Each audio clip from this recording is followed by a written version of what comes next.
നമസ്കാരം. മലയാളി വാർത്തയിലേക്ക് സ്വാഗതം. പശ്ചിമേഷ്യയിൽ സംഘർഷം കനക്കുമ്പോൾ ഇന്ത്യക്കാരുടെ ജീവൻ നഷ്ടപ്പെട്ടതിൽ അസന്തുഷ്ടി പ്രകടിപ്പിക്കുകയാണ് ഇന്ത്യ ഗവൺമെന്റ്. ഇന്ത്യക്കാരായ നാവികരെ ഹോർമൂസ് കടലിടുക്കിലേക്ക് അയക്കരുത് എന്ന നിർദ്ദേശം നൽകിയിരിക്കുകയാണ് സർക്കാർ. കപ്പൽ കമ്പനികൾക്കും റിക്രൂട്ട്മെന്റ് ഏജൻസികൾക്കുമാണ് ഇന്ത്യൻ വിദേശകാര്യ മന്ത്രാലയത്തിന്റെ പുതിയ നിർദ്ദേശം.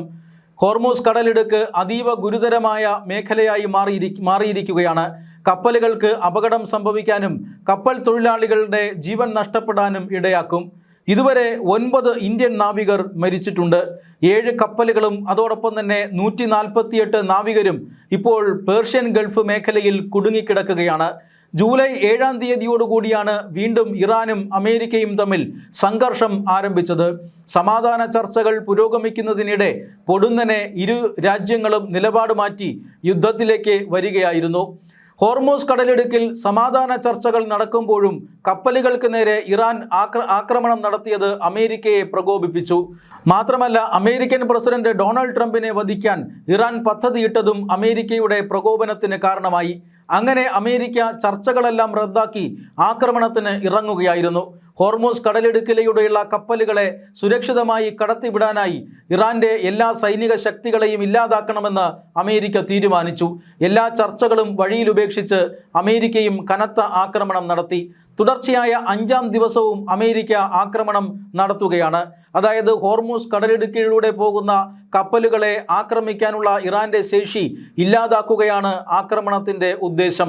ഇറാന്റെ ക്രൂയിസ് മിസൈലുകൾ ശേഖരിച്ചു വച്ചിരിക്കുന്ന കേന്ദ്രങ്ങളിലും റഡാർ സംവിധാനങ്ങളിലും അതുപോലെ തന്നെ ഡ്രോൺ കേന്ദ്രങ്ങളിലുമൊക്കെയാണ് ഇപ്പോൾ അമേരിക്ക കനത്ത ആക്രമണം നടത്തുന്നത്. ഇറാന്റെ സൈനിക ശേഷി ഘട്ടം ഘട്ടമായി ഇല്ലാതാക്കുക എന്ന ലക്ഷ്യത്തോടു കൂടിയാണ് അമേരിക്കൻ ആക്രമണം. കഴിഞ്ഞ 2 ദിവസമായി അമേരിക്ക ആണവ കേന്ദ്രങ്ങൾ പരതി നടക്കുകയാണ്. ആണവായുധങ്ങൾ സൂക്ഷിച്ചിട്ടുണ്ട് എന്ന് കരുതുന്ന നിർണായകമായ ആണവ കേന്ദ്രങ്ങളിലും ഭൂഗർഭ അറകളിലുമെല്ലാം അമേരിക്ക കഴിഞ്ഞ ദിവസം ആക്രമണം നടത്തി. പൂർണ്ണമായും ആണവായുധം കൈകൊണ്ട് തൊടാൻ പറ്റാത്ത അവസ്ഥയിലേക്ക് ഇറാനെ എത്തിക്കുക എന്നുള്ളതാണ് അമേരിക്കൻ ആക്രമണത്തിൻ്റെ ലക്ഷ്യം. ആണവായുധങ്ങൾ ഇറാന് വിട്ടുകൊടുത്താൽ ഇറാൻ പ്രതികാരം ചെയ്യുമെന്ന് അമേരിക്ക ഭയപ്പെടുന്നുണ്ട്. അതുകൊണ്ട് തന്നെ ആണവായുധങ്ങൾ സൂക്ഷിച്ചിട്ടുള്ള എല്ലാ കേന്ദ്രങ്ങളും ഇപ്പോൾ അമേരിക്ക ആക്രമണത്തിന് ലക്ഷ്യമാക്കുന്നുണ്ട്. മാത്രമല്ല, ഇന്ത്യൻ നാവികർ കൊല്ലപ്പെടുന്നതിൽ ഇന്ത്യ ഗവൺമെൻറ് ആശങ്ക അറിയിച്ചിരുന്നു. കഴിഞ്ഞ ദിവസം ഇന്ത്യയിലെ മിഷൻ ജോയിന്റ് ചീഫിനെ വിളിച്ചു വരുത്തിയാണ് ഇന്ത്യ ശക്തമായ പ്രതിഷേധം അറിയിച്ചത്. ആക്രമണം തുടങ്ങി 2 ദിവസത്തിനകം തന്നെ ഹോർമൂസ് കടലിടുക്കിലൂടെ കടന്നുപോയ 2 UAE കപ്പലുകളെ ഇറാൻ മിസൈൽ ആക്രമണം നടത്തിയിരുന്നു. ഈ കപ്പലുകളിൽ ഇന്ത്യൻ നാവികരും ഉണ്ടായിരുന്നു. 8 നാവികർക്കാണ് പരിക്കേറ്റത്. ഒരാൾ മരിക്കുകയും ചെയ്തു. ഈ പരിക്കേറ്റ 8 നാവികരിൽ 6 പേരും ഇന്ത്യക്കാരാണ്. മരിച്ച ഒരു നാവികൻ ഇന്ത്യക്കാരനാണ്.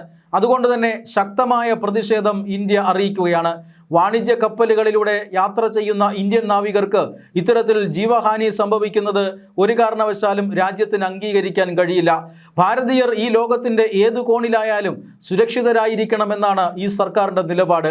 അതുകൊണ്ട് തന്നെ അപകട മേഖലയായ ഹോർമൂസ് കടലിടുക്കിലേക്ക് ഇനി ഇന്ത്യൻ നാവികരെ അയക്കരുത് എന്ന കർശന നിർദ്ദേശം നൽകിയിരിക്കുകയാണ് ഇന്ത്യ. മാത്രമല്ല, പേർഷ്യൻ ഗൾഫിൽ കുടുങ്ങിക്കിടക്കുന്ന ഇന്ത്യൻ പതാക വഹിക്കുന്ന കപ്പലുകളെയും നാവികരെയും എല്ലാം കേന്ദ്ര സർക്കാർ നിരീക്ഷിച്ചു വരികയാണ്. ദില്ലിയിൽ തുടങ്ങിയിരിക്കുന്ന കൺട്രോൾ റൂമിലൂടെ ഇവരുമായി ആശയവിനിമയം നടത്തി വരികയാണ്. സുരക്ഷിതമായി ഈ കപ്പലുകളെ ഹോർമൂസ് കടലിടുക്കിലൂടെ പുറത്തെത്തിക്കാനുള്ള ശ്രമങ്ങൾ നടത്തിവരുന്നു.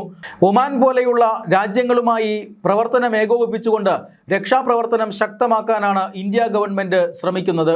അതേസമയം അമേരിക്കൻ ആക്രമണങ്ങൾക്ക് മറുപടി ഇറാനും നൽകുന്നുണ്ട്. ഗൾഫ് മേഖലകളിലാണ് ഇറാൻ പ്രത്യാക്രമണം നടത്തുന്നത്. കുവൈറ്റിനും ബഹ്റൈനുമെതിരെ ശക്തമായ ആക്രമണമുണ്ടായി. 4 മിസൈലുകളും 21 ഡ്രോണുകളും കഴിഞ്ഞ 24 മണിക്കൂറിനുള്ളിൽ ഞങ്ങൾ നേരിട്ടുവെന്ന് കുവൈറ്റ് വ്യക്തമാക്കി. ബഹ്റൈനിലെ US-ന്റെ 5-ാം കപ്പൽപ്പടയ്ക്ക് നേരെയാണ് ഇറാൻ നിരന്തരമായ ആക്രമണം നടത്തുന്നത്.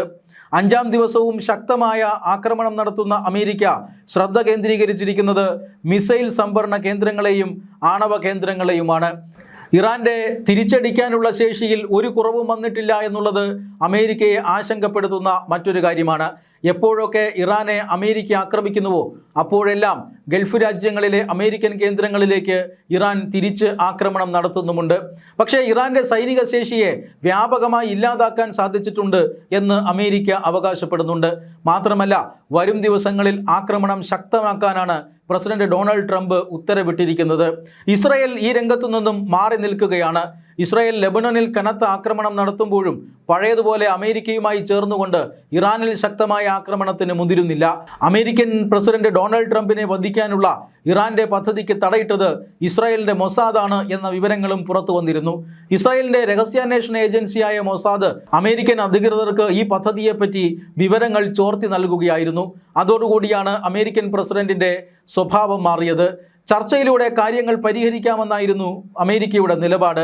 ഇറാൻ ചർച്ചയ്ക്ക് വരട്ടെ, ആദ്യം സമാധാന ഉടമ്പടി ഒപ്പുവയ്ക്കട്ടെ, അതിനുശേഷം ഹോർമൂസിനെക്കുറിച്ചും ആണവായുധങ്ങളെക്കുറിച്ചുമെല്ലാം നമുക്ക് സംസാരിച്ച് ഒരു ധാരണയിലെത്താം എന്നായിരുന്നു അമേരിക്കയുടെ നിലപാട്.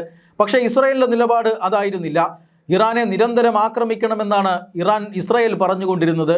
ഒരു കാരണവശാലും വെടിനിർത്തൽ പോലും പാടില്ല. ഇറാന്റെ സൈനിക ശേഷിയെ ഇല്ലാതാക്കണം, ഇറാനെ അരിഞ്ഞു കളയണം, അല്ലാത്ത പക്ഷം നമുക്ക് ഭീഷണിയാണ് എന്ന് ഇസ്രായേൽ പറഞ്ഞിരുന്നു. അത് കേൾക്കാതെ ചർച്ചയ്ക്ക് പോയത് അമേരിക്കയാണ്. പക്ഷേ ചർച്ചയ്ക്ക് വന്നിരിക്കുമ്പോഴും ഇറാൻ നോക്കിയത് എങ്ങനെ ട്രംപിനെ കൊല്ലാമെന്നായിരുന്നു. അതുകൊണ്ട് തന്നെ ചർച്ചകൾ ഉപേക്ഷിച്ച് അമേരിക്കയും ഇപ്പോൾ ഇസ്രായേലിൻ്റെ പാതയിലാണ്. ഇറാൻ എന്ന അപകടകാരിയായ രാഷ്ട്രത്തെ എങ്ങനെയും ഇല്ലായ്മ ചെയ്യുമെന്ന് പ്രതിജ്ഞ ചെയ്ത് ശക്തമായ ആക്രമണം നടത്തുകയാണ് അമേരിക്ക. 5-ാം ദിവസവും ആക്രമണം തുടരുമ്പോൾ വരും ദിവസങ്ങളിൽ ആക്രമണം ശക്തമാക്കാൻ പ്രസിഡന്റ് ഡൊണാൾഡ് ട്രംപ് ഉത്തരവിടുകയും ചെയ്തിരിക്കുന്നു.